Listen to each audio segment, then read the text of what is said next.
Eto na nga, as usual, inaasahan ng lahat ang nasabing pagpo-post ng direktor na si Paulo Valenciano sa kanyang social media at this is it, pansit. Nag-post na nga ang direktor sa kanyang Facebook post at doon ay may simpleng caption lang ang nasabing magaling na direktor. Aniya, starting to feel the pressure at alam niya na sobrang magzo-zoom in pa ang mga 18 kaya naman may pa-PS siya sa baba. Don't bother zooming into my laptop. Nothing to see there. Anyway, marami nga ang nag-react sa naging post na ito ni Direk Paulo Valenciano. Ang ilang mga 18 ay natuwa dahil may progress na at syempre sobrang busy na nga ngayon si Direk Paulo at ayon nga sa kanyang caption, napipeel niya na yung pressure.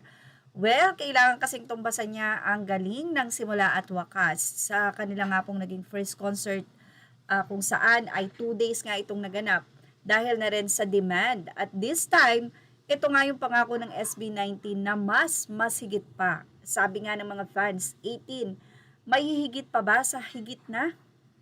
Sa comment section, mababasa nga ang say ng mga netizen na excited na sila at muntik na nga raw silang mapa-zoom sa nasabing laptop ni Direk. Kaya naman sinabi niyang wala ngang makikita at literal na may nakalagay na nothing nga. Anyway, taas kamay ng hindi nakinig ng instruction kay Direk. Hahaha, di ko nga pa binabasa yung caption. Nag-zoom na agad ako dahil baka nga daw may makita sila. Well, alam niyo na kung sino ang hinahanap ng mga fans. Marami nga ang natawa at napazoom naman daw talaga sila. Hahaha, alam ni Direk ang 18. Kasi alam niyang magzo-zoom-zoom pa yan. So well, kabisado nga talaga ni Direk, no? Kaya siguro maninibago talaga ang 18 kapag nagkaroon ng ibang direktor ang nasabi nga pong SB19. Well, pero mukhang hindi naman dahil tuloy-tuloy ang partnership ni Paulo Valenciano at ng SB19 sa kanilang concert. Sabi ng isang 18, natawa naman ako doon, Direk, yung seryoso ang unang caption tapos nagpatawa bigla kasi nga pressure na sa pagpe-prepare doon sa concert tapos biglang wag nang mag-zoom dahil wala namang makikita.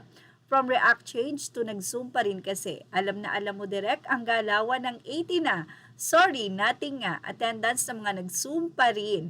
Di napasum lahat kami niyan, Direk Pau. Tapos wala pala kaming napala dahil nothing. At may nag-zoom pa rin. Hahaha, pare-pareho ang mga nag-zoom. Grabe, ang isang nakakatuwa dyan, talagang kabisado ni Direk Pau. Ang fans ng SB19 ang 18. Alam na alam niya kung paano ang galawan ng mga ito. Well, ano ang masasay niyo about dito? Ilagay na nga ang inyong opinion sa ating comment section. Images are all credit to the rightful owners. Thank you for watching Showbiz Now.